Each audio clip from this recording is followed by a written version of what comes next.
business of identity is what I spend a lot of time exploring with people. And our identities are things that sometimes we create. We say, this is who I want to be. And sometimes there are things that happen to us that create our identities. They happen to us and we change. And then of course we have whatever it was we came into the world with, which is essentially ours. So there are three levels to identity. What you arrive with, what you choose, and what chooses you. And this is really important, as I'm sure Jack has told you on numerous occasions, for the simple reason that sometimes we can't tell the difference between what we've been told we are and what we actually are.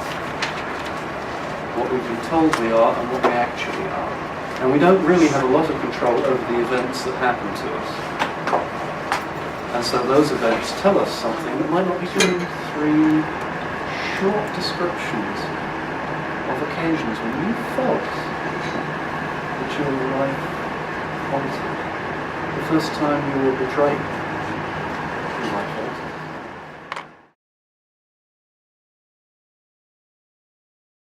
One was when I first met my boyfriend. Yeah. I mean, I realized that that's somebody that I want to spend the rest of my life with. We've been together for 5 years, so. Oh, you knew right away? Well, not right away. So when was the moment when you said, aha, I think this is the one? After about 2 years. Okay.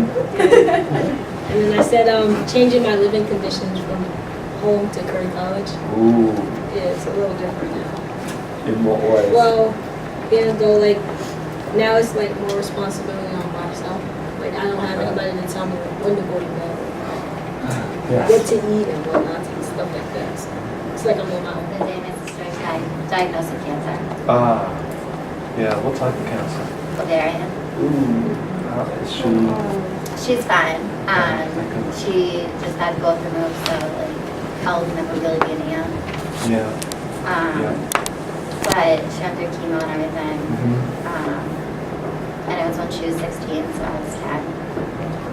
So I spent the whole summer in Children's Hospital in like Santa Barbara with all the cancer patients. Since my father passed, I was 18.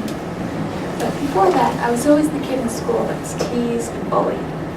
After that, one day I went back to school, and one of the girls picked on me. And I took that moment and said, shit, this really doesn't matter anymore. It's one of those little things that just doesn't affect me anymore.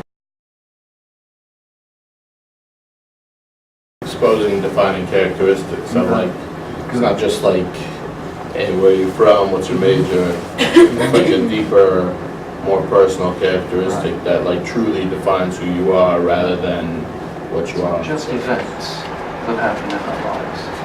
What I'd like to suggest to you is that we all have stories we tell ourselves. Stories, narratives, written narratives sometimes.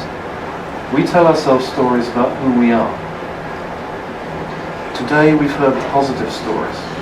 People saying, this is what happened to me, and here I am coping with it, dealing with it, surviving it, even with a few lumps and bumps, and a few doubts and fears. You're all surviving every single day of your life. And this applies to the people you meet.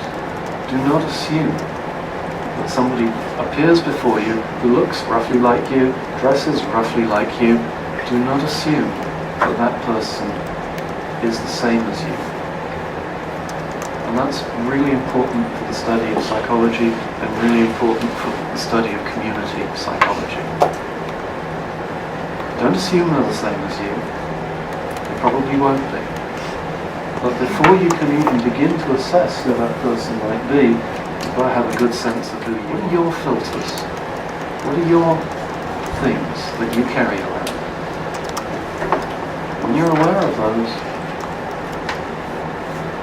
you can be sensitive to what other people are actually showing you.